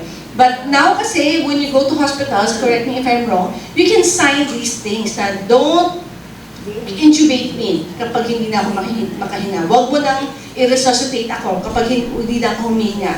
May mga decision ng ganon. So that's something that they found helped elderly people be less anxious kasi may control sila kung anong pwedeng mangyari. And also when we, you know how we want to give them activities, sa senior activity center, we do activities, we try to personalize the activities. So, yeah, I noticed that I brought my dad here. So if you don't like dancing, you're not forced to dance. Or if you don't like singing, you're not forced to sing. Medyo personalized, no? But we'll talk a bit more about the leisure activities later. Okay? So yun po yung characteristics of Filipino, not even Filipino-Chinese, no? Pero generally, yan po yung nakikita natin. Now, I want to talk about fall prevention. We're both very adamant about this kasi it really affects elderly people. Alam natin, no? At yung effect ng fall, hindi lang yung mauntog ka, kundi the fracture, the head trauma is very dramatic, no? And the home is usually where the falls occur. Maybe because they spend the most time at home na, or pwede rin na pag nasa labas tayo, mas maingat tayo kasi hindi familiar, no? Pero sa bahay, we're so comfortable, minsan hindi na tayo nag-iingat, hindi na tinitingnan, kasi pamilya tayo dito eh. So maraming falls happen inside the home. And so, there were two things that they found to be most significant in preventing falls. Na-mention na po ito kanina, but I want to reiterate po, exercising and senior-proofing the home. I like that term, senior-proofing the home. Those two combined together are the most effective sa pag-prevent ng fall. Anong Tagalog ng fall? Mahulog? Mahulog, madapa. Yung mga senior na kasama natin sa bahay. So I'll be talking about that, no? So yung exercise and physical activity, they found that inactivity, sabi natin kanina, di ba, Filipinos or Asians tend to be more sedentary. So yung pagiging not so active, yan ang nakakasama. Kasi yung balance mo hindi masyado maganda, yung lakas mo hindi masyado maganda. And so that affects falls. And so we want regular physical activity and exercise. Siyempre, yung exercise na pinag-uusapan natin, hindi naman yung mga marathon, hindi naman yung talagang nagaganyan, no? It's exercise that's suitable for senior citizens, okay? And then, we also, ang World Health Organization, their recommendation is 150 minutes of physical activity for older people every week. So, kung halimbawa sabihin natin, 5 times a week siya mag-exercise, 30 minutes each, yun daw yung magandang minimum na exercise for seniors. Pero ako nga, hindi nga ako yata ako umaabot ng 150 minutes. Pero that's for older people, no? And again, it includes exercises that increase muscle strength and works on the balance. Kasi yung nawawala sa balance, yun yung isang reason pa tayo nagfo-fall, the older people, no? And so with my dad, I try to incorporate exercise into daily activities. So my dad lives with, so my parents are separated. So yung dad ko may kasama lang na kanglang or worker in his home. And then twice a month, pupunta siya sa amin ng mga 3 nights, 2 nights para mag-iba naman yung environment at saka may break yung nagbabanding sa kanya. So whenever he's at our place, ito yung lagi namin bonding. Gumagawa kami ng bawang, siya yung tatanggal ng balat, siya yung nagpupul ng ganon. At yung pagtanggal ng laundry, yung tuyong laundry from the hanger, siya rin yung gumagawa with me. And so it used to be that he would just remove and then ako yung nagtutupi, ganyan. But now, pagbaliktad yung damit, pinapabaliktad ko na rin. And think of all the movements that are involved in doing that, no? When binabaliktad mo yung pantalon, yung mga ganyan. So I try to incorporate the exercise into daily activities. Kasi, hindi ko naman let's get physical, hindi naman magaganyan, no? Sa bahay, so I try to incorporate. Another thing that we try to do, when I was doing the eco bricks, we stuffed the plastic into the, like he would cut it or he would stuff it in, para lang magamit yung kamay niya. I also have him peel, yung mga lulutuin ko, siya yung nagpipeel, para he's using his hands in a functional way. At I'm so surprised he doesn't complain. Kasi my children are taking occupational therapy rin. And at one point, they said, is that a meaningful occupation for him? Kasi baka ayaw niya. But so now, after that, before kasi sasabihin ko, gawin natin to. And he would do it. But now I asked na, do you want to? Surprisingly, lagi namang yes. Gusto naman niya. So, siguro naboboard siya sa tulog, tapos TV, tulog, TV. So, he does these things with me. That's our bonding and our exercise for him. But in addition, I also, my sister brings him out to have meals. And this is one of the things that they do. Yan. So, ang pangit. But we go to the grocery store. Tapos, that's the longest walking he will do. Kasi, pag yung ikot lang sa Abida, ganyan, he'll stop after one round. But when it's shopping, grocery shopping, he walks, and then that's the built-in walker right there. Yung shopping cart, no? And then, yung ate ko, may driver, may dalang upuan, so that when he gets tired, uupo muna siya, ganyan. But that's good walking for him. And we also started, I asked someone to do, if you search online, senior exercises seated, you will have a lot of mga video na exercise na nakaupo ka lang kasi mas safe, di ba? Okay? So we started with that, pero now I want to transition him to standing na, yung mga magkikick siya ng ball, inisip ko pa. But we did that during the pandemic. He hated it, I think. Pero I was like, Lala, nandangin na. So I was doing the same thing with him. Ganyan-ganyan din ako. Yun. Pero ngayon, nag-hire na ako ng someone to do that. Ayoko na. Okay. But my dad used to be a very good tennis player. Pero syempre ngayon, yung nerves, the response time is slowing down. But I asked, ito yung hinire ko to do it with him, no? Sabi ko, try nyo nga yung medyas, i-throw mo lang sa kanya. Yung naka-ball up na medyas. That's better than ball kasi mas hindi bouncy. So it's easier to catch. So this was the first time that they did it. So hulog-hulog, sorry sa audio ha. But he was willing to do it. I was very surprised. And he actually catches better than me. Kasi pag may hinahagi sa akin, ganun yung reaction ko. Takot ako sa anything na hinahagi sa akin. So my sister said, wow, he's still better than you. Maski na mas matanda na siya. So this was the first time. And then we transitioned to, nakatayo na siya ngayon. That's my husband. Okay, so may nakabantay. But now, we moved to a big ball and now it's a tennis ball. So ito medyo nag-fail. But the succeeding ones, I'm so amazed na, you know, kaya na, one hand pa. Yon. So, eventually we're going to transition to a big ball na ipapakick ko while holding onto a chair para safe siya, no? But I want to build in balance activities for him also. Kasi natatakot ako mag-fall siya eh, so we do that. He is 84. 84. Yan. Okay? So, wait. Okay. So, yun yung some of the exercises I do. Nothing high-tech. Wala kaming dumbbell. Wala kaming mga ganun. More of incorporating sa everyday na activities namin, no? And so, this one, I want to talk about fall again. Kanina, we talked about exercise as a way to prevent yung paghulog, no? Now, we're going to do the senior proofing the home, room by room. Okay? So, sa lahat ng rooms, these are some of the recommendations. Removing clutter. So, yung mga yan, very dangerous po yan sa ating mga seniors natin. Lalo na, imagine kung puti yung sahig, tas puti yung cord, hindi mo nakikita yung contrast, halos hindi makita, no? And so, having accessible and safe outlets, most of our outlets in the Philippines are mababa. So, making sure na merong extension cord na nasa taas ng konti so they don't have to lean over.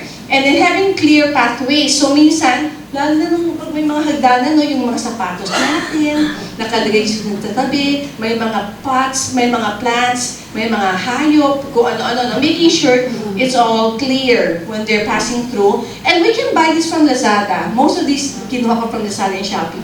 Nabibili siya mga stickers na parang if there's surfaces na medyo madulas, you put the stickers there, either strips or may mga bilog-bilog, para hindi siya slippery para sa ating mga seniors.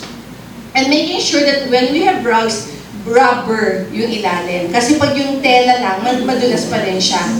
Kung wala kayong rubber na ganito, pwede nyo rin lagyan ng shelf liner that's rubber, and then you put the rug, the cloth on top para mas hindi madulas para sa kanila. Okay? And then this is also making sure, meron ba sa inyo, yung bahay nyo minsan, if it's a different room, iba yung height. Medyo tumataas or bumababa.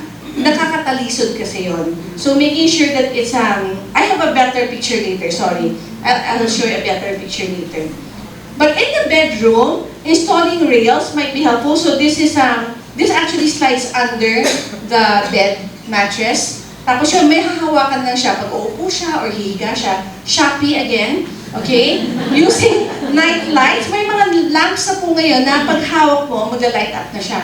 Pag hinawakan mo ulit, mag-off na siya. So that it's easier for them, lalo pag gabi, they want to go to the bathroom, madilim, hindi na mahanap yung pang-on or malayo yung pang-on ng ilaw. So this one is just touch sensor, yung lamp niya.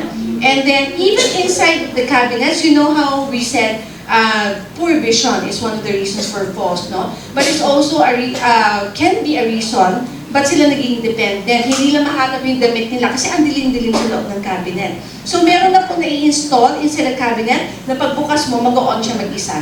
So that they can find their own clothes at least that much longer. Yung kaya nilang gawin, we let them do as much as they can. And then, when they're working with small objects like yung mga hikaw, kung nagko-contact lens mo sila, maganda may tray para kung mahulog man, the tray will catch the small objects. Kesa nahulog, maghahanap sila sa sahig at may mangyari sa kanila, no?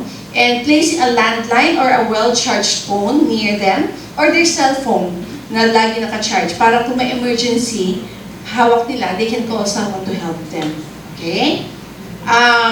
Safety in the bathroom, installing rails like this sa bathroom and making sure na accessible yung, sa atin wala naman masyadong bath no? Bathtub. Sa atin more of shower, right? So just making sure na madali for them to get into the shower and out of the shower. Kung nababasa yung buong floor, pag nag-shower, you might have to think about that. Kasi pag basa na, madulas na, what you can do about that. And then some of them, hirap sa pag-CR kasi masyadong mababa yung toilet seat. And so, Shopee, pwede mo lang i-elevate yung toilet seat. Lalo na yung mga post-hip fracture also, there's a certain position that's not good for them, yung too much flexion, no? And so raising the toilet seat can help them to be independent that much longer. Tsaka ito may rail na rin na naka-built in, no? Again, a night light in the restroom and using back benches kung kailangan. Or maski regular chair lang. Like my dad, may plastic chair na siya na may armrest pag naliligo siya instead na nakatayo. Okay? And then, yeah, increasing the height of the toilet seat. That's in the bathroom. This one is also quite interesting. You know how pag nasa toilet seat ka, nasa trono ka, and then nasa likod yung kuhaan ng tissue, right? So this one was quite interesting. When I was researching, you hang this, ito nabibili lang to separately, you hang it sa rail, para nasa tabi lang nila yung tissue. Hindi sila mag-turn ng katawan nila. Okay? Just making things easier for them so that they can be independent longer. Okay? Sa stairways naman, you want rails on both sides of the railway, of the staircase. And then, this one, I worked with a nun in Assumption na low vision siya, poor yung vision niya. Tapos nahihirapan siya sa hagdan, so natatakot siya maghagdanan all the time. Kasi ang kulay niya parang pareho lang. So nagpabili ako ng ganito sa kanila sa Ace Hardware. And nilagyan nila ng yellow strip, no? Sabi niya, life-changing. Napakalaking tulong daw sa kanya, that it now has the contrast so she can tell where the step ends and where it begins. And so this is something very simple. And having like textures or even yung mga mats na non-skid, para alam nila, nasa landing na ako or nasa last step na ako. Okay? Pag hindi man nila makita masyado. Good lighting is really good and make sure it's something that he can turn on, both ways. Kung i-on mo dito, pwede mo i-off dito kasi di ba nagtitipid. Ganon. Or yung meron din mga sensor, mga motion sensor, na pag may dumaan, magla-light up siya mag-isa. Tapos pag wala ng tao, mawawala na rin yung ilaw. There's also something called dusk to dawn. Gusto ko to. You put it there, you turn on the switch. Kapag madilim na, mag-on siya mag-isa. Kapag maliwanag niya, mag-off siya mag-isa. So, you don't have to think about, uy, naka-on na ba? Baka mahirapan si ama, mahirapan si angkong. It just automatically turns on and off. And using stickers or texture changes at the top and bottom of the stairs. Okay? Sa kitchen naman, so if they still want to help in the kitchen, we want to increase the lighting. So, halimbawa, may natural lighting from the windows, pwede rin magdagdag ng mga lighting sa mga counter. Or pwede rin nga yung mga lamps with flexible heads para kung halimbawa nag-slide siya, pwede niyang ilapit dun sa chopping board yung ilaw so that she can see what she's doing, no? And then clearing the counter space para safe. Preparing a space on the counter for hot items. Alam niyo yung pagdaluto na ililipat niyo, there should be a ready space para hindi siya, nasan ko ilalagay, mabigat, mahuhulog, masusunog yung skin niya, okay? And then cleaning up spills immediately. We talked about slippery floors. So things like kung may kaunting basa or may grapes na nahulog, tapos matatapakan niya, that's really risky for falls. So making sure malinis. Doing things seated, instead na nakatayo, pwede nakaupo siya while doing some things. And then arranging things so that yung mga kailangan niya, hindi na siya tatayo sa upuan para maabot niya or hindi na yuyuko para makuha niya. Yung mga gagamitin niya at chest level or easy to reach na area. Okay? Para hindi siya mahirapan. Outdoor naman, pag lalabas siya, this is what I talked about earlier. I don't think it's available in Shopee. Pero baka mas magaling kayo maghanap. But you know how mas mataas to, mas mababa to? And so, madaling matalisod dyan, no? And so, they have these things na mats, no? Na, siya parang triangle. Parang mini ramp yung dating niya. Para hindi matalisod yung mga senior citizens, no? So, again, making sure there's adequate lighting, using non-skid rugs, installing handrails kung kailangan. And then, yeah, making sure that the threshold is hindi siya matatalisod yung sa either ibang height or sa yung ibang mga door, di ba? May parang ganyan pala naka-oscillate. So, madaling matalisod doon. So, making sure that there's none of those and keeping areas clear of clutter or debris. Other things is keeping often used items at easy reach. Using a reach stick, Lazada, meron. So, para pag may nahulog sila, hindi sa yuyuko. So, they're using this to get the items that they need, either sa sahig or sa mataas ng konti.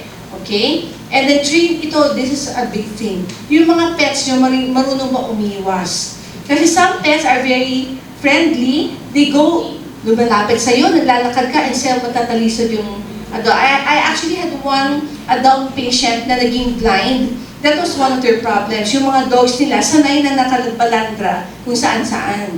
And so it was a big trip hazard for them. So keep that in mind. Yung meron kaming Yorkshire at home, maliliit, dalawa.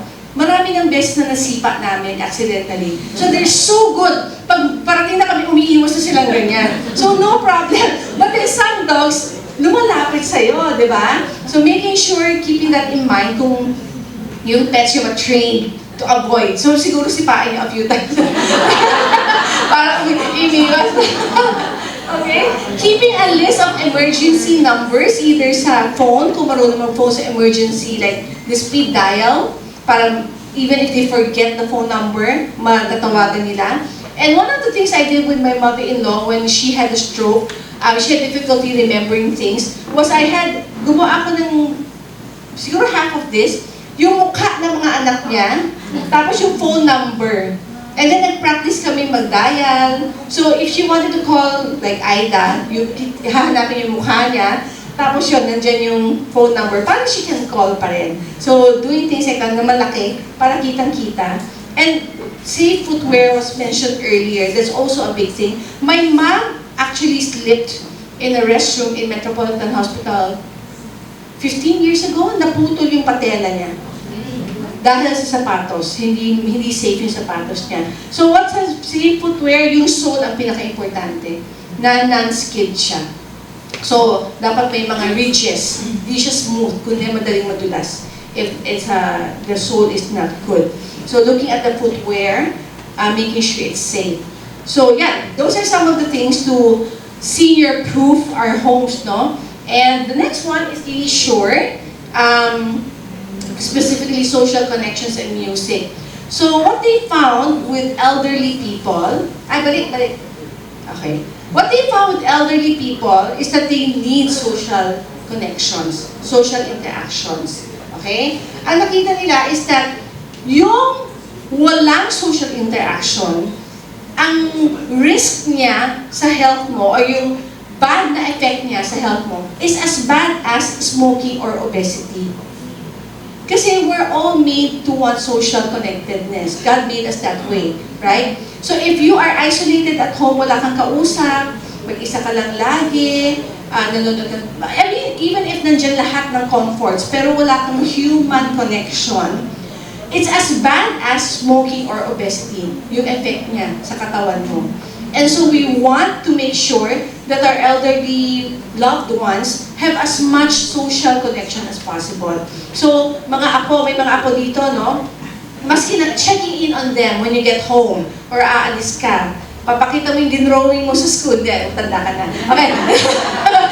But just connecting with them, even like when my dad is in our home and I have a meeting, for example, I just tell my son, just be in the same room with him. He's watching Jeopardy on the computer, just be beside him. So he's not like, kawawa naman, mag-isa lang siya, no? And so having that social connection is very, very important. And then, kapag may social participation, there's better quality of life and better health. And so, with group activities, we have senior activity center here, di ba? This is what they found, and I think we're doing almost all of them. To have lectures or demonstrations is good for them. To be conversing with peers. So, halimbawa, sa isang table kayo, tapos may question niya, okay, ano yung favorite mong gawin ng bata ka? Tapos yung mag-share kayo. Okay, sino si Nora Honor sa buhay mo? Yung gano'n. Tapos mag-uusap kayo kung anong sino si Nora Honor sa buhay mo. The younger ones don't know him anymore. I don't know her anymore. Yung gano'n yung magko-converse kayo na may kaunting structure. Kasi pag magkasama lang sila, tapos walang like what do you call it? Icebreaker question, I suppose? Baka magtingin lang sila, di ba? Pero kung meron kang parang trigger question, they can discuss. And that's good for their interaction. Direct experiences or demonstrations, making something. Like, I think we do crafts. Do we do crafts here? Yeah? Sometimes they don't want because it's difficult to Oo nga, oo. So making sure it's senior-friendly rin, ano? Okay? Personal exploration and written information. Surprisingly, like with my dad, I usually now have to do a drill with him. Ilan ang anak mo? Yung panganay, lalaki o babae? Sino asawa niya? Ilan yung anak niya? I now have to do that with him because he forgets kung sino. And one time, I had to get ready for work and I didn't have time to finish the whole drill. And I thought, okay, I wrote down the first letters of the names of the apo. And okay, I need to take a shower. You fill up this paper. Who are your apo? Worksheet? Worksheet! He only remembered Nathan for some reason. That was the only one he remembered. Kasi siguro, mas madalas kami magkita because the others are in Canada or studying in Canada, no? So, kami yung nandito. Kami yung sikat. Kasi naaalala kami. Okay? But writing things down seems to be a good way to interact, for them to have group social activities also. Okay? What are available community-based social activities? The fact that the friends, when they have batch reunions or they meet their barkada, we always want to encourage that para mabuhay ulit, mabuhay ng loob ulit, that they meet their friends. Okay? Video conferencing sa mga apo, sa mga anak at apo, is one of the things that they found was really good. Kasi may connection pa rin. Ayan, yung mga community, sa mga village, di ba? Or sa mga community nyo, may mga Zumba classes, may mga, ayan, yeah, so that's good. Okay? Wala sa dad ko, tsaka feeling ko hindi type yung mga Zumba classes. So I'm still thinking of what to do with him. Kasi, ayaw rin niya pumunta dito. I'm still trying to convince him. But, try to see what's available in the community. You know, one that I want to try with my dad, yung mga bingo sa mga SM. Hindi ko na alam kung sulat yung puno asimi. I've never been there. So, but I'm thinking of bringing him one time to see if he will like it. Kasi basta maraming tao, gusto ko nandun siya. Gusto na COVID. Wait, maraming tao na naka-mask. Pwede. Okay? Sige. So, another thing about leisure is music. So what they found is music is very good for developing mental, physical, emotional, and spiritual health.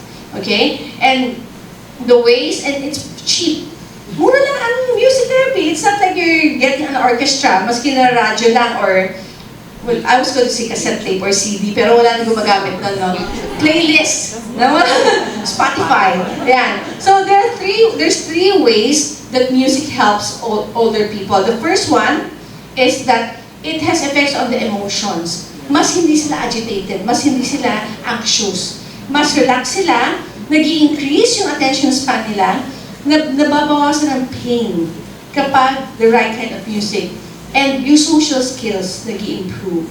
Okay? Interesting findings. Sa memory, we talked about fluid and crystallized intelligence earlier. So, on memory, music, the effect of music is that number one, nagkakaroon ng connection. So halimbawa, yung mga, sino ba ka-age ko dito? Kunyari, pag sabihin kong high school life o my high school life. Okay, Katiti, Sharon Goleta. O kaya, farewell to you my friends. Bagets. Ano ba? Ba't hindi alam? Raymond Lauchenko. Ano siya, Julia? May mga songs na pag narinig natin, it brings back memories. It brings us back to that time. And then pwede mong mag-usapan, ay, nung ganyan-ganyan, may crush ako, katabi ko noon, ganyan, okay? So, it brings back those memories, the personal and emotional connections to the song, no? But also, on memory, you can also allow them to use the musical instruments that they used before. Because, pwedeng yung memory for that, hindi mawawala. Crystallized po ba yun? Crystallized. And is it part of crystallized memory? Being able to play the piano, being able to play the guitar, hindi nawawala yon, mas hindi nawawala yon. So they still remember how to do that. And so we can use music in that sense also. The other one is, nagkakaroon ng improvement sa social skills, no? Interesting. Nagkakaroon ng improved relationship with the caregiver. Baka nawawala yung init ng ulo nila sa isa't isa kapag may music. Kasi talaga nakakapagod mag-alaga. My dad is bladder and bowel incontinent. Ibig sabihin, naka-diaper siya kasi hirap na siya mag-control ng wiwi and pupo niya. So it is tiring, it is frustrating minsan. So they found that with music incorporated into the daily life of the elderly person, mas gumaganda yung relationship. Baka mas relax kasi, mas walang agitation, ganyan. And also, yun, increased opportunities for interaction, connection, and engaging with others. Okay? Ang bonus pa raw, yung mga nag-aalaga, so not just the positive effect on the elderly person, but yung nag-aalaga, nagiging better din daw yung self-esteem nila. Maybe they feel they're more competent, kasi nga mas nagiging maganda yung mood ng inaalagaan nila. Yung anxiety nila, agitation, loneliness, mas nababawasan. So not just on the elderly person, but on the people around the elderly person, may effect yung music. And so, what they said in the study was that we need to personalize the music for them. So, kung merong mga bagets na mga nandun versus yung mga forgets, hindi yung mga mas matanda or thunders, okay, dapat daw yung music from their time. Yun yung mas may effect sa kanila. Obviously, because yung mga music na yun, social connection, okay. Kasi yung mga music na yun, they cannot relate to the music now, right? And I know that we were singing, when I came anyway, we were singing hymns, right? And that's really good.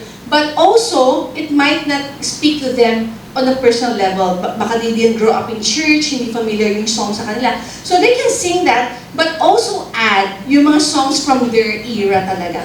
Yung mga Vilma Santos, I Saw Mommy Kissing Santa Claus. Yung mga ganon. Yung mga ganon klase, di ba? It should be something they enjoy from when they were younger. Para mas yung memory nila. Yung connection nila sa song. Okay? And then playing instruments, what they played previously, dancing, yung mga dance moves nila noon. Okay? And then, songwriting. I was surprised to see that. To write songs. With help, I suppose. Okay? And then other leisure pursuits, maraming iba-iba. Kung ano yung type nilang gawin noon, we try to find a way to let them do that. Including going to museums, completing puzzles, yung mga jigsaw puzzle, or I know you love Sudoku ba? Ito ka ba? The Sudoku puzzles or crossword puzzles, just things that they used to enjoy can still be done. Okay? Marami na po mga audiobooks ngayon. If they like reading before pero hindi na makita, pwede pong audiobooks, no? And I want to share, this is always a hit when I share it.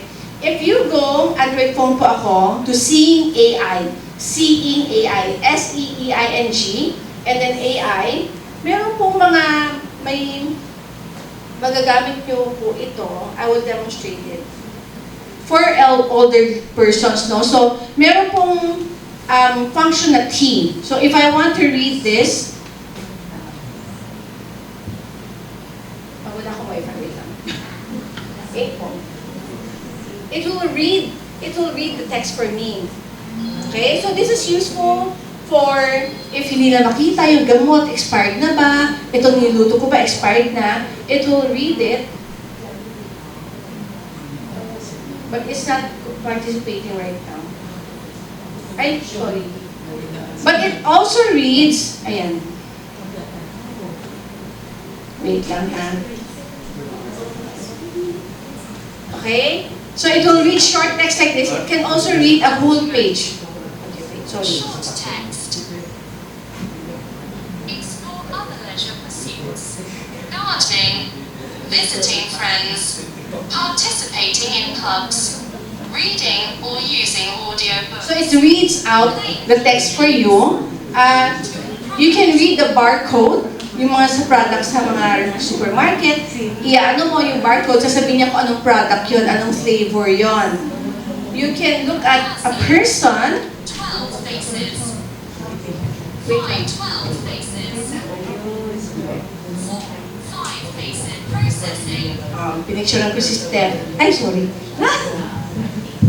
people detected.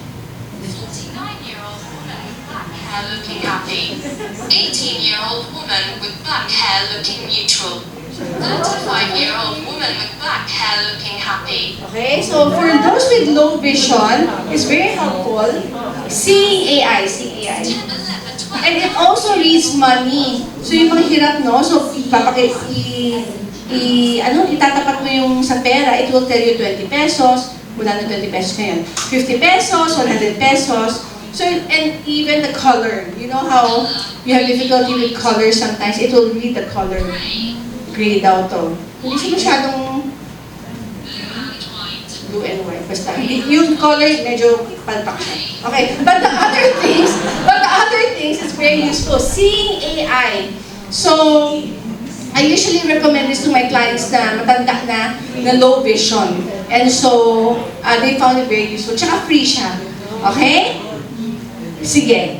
Right now, I would like you to share with your katabi what strategies you learned from kanina and yung ngayon po that pwede nyo ma-implement sa bahay. Para hindi naman nakinig lang tayo and then uwi na tayo. So can you share with your seatmates, pwedeng groups of 2 or 3, what you learned this morning that you can implement at home? Ayan.